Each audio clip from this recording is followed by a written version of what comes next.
بعض حضرات یہ سوال کرتے ہیں کہ ہم مطالعہ تو کرتے ہیں لیکن ہمیں کچھ یاد نہیں رہتا، تو پھر مطالعہ کرنے کا فائدہ کیا ہے؟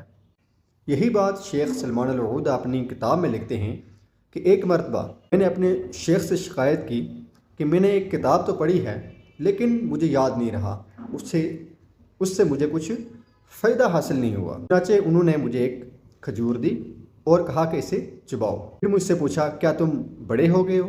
میں نے جواب دیا نہیں۔ فرمایا لیکن یہ کھجور تمہارے جسم میں گل مل گئی ہے، چنانچہ اس کا کچھ حصہ تمہاری ہڈیاں بنی، کچھ حصہ خون بنا، کچھ حصہ تمہاری کھال بنی، کچھ حصہ تمہارے ناخن بنے۔ تب میں نے جانا کہ جو کتاب ہم پڑھتے ہیں وہ تقسیم ہو جاتی ہے، چنانچہ اس کا کچھ حصہ میری لغت مضبوط کرتا ہے اور اس کا کچھ حصہ جو ہے وہ میرا علم بڑھاتا ہے، اور اس کا کچھ حصہ جو میرا اخلاق بہتر کرتا ہے۔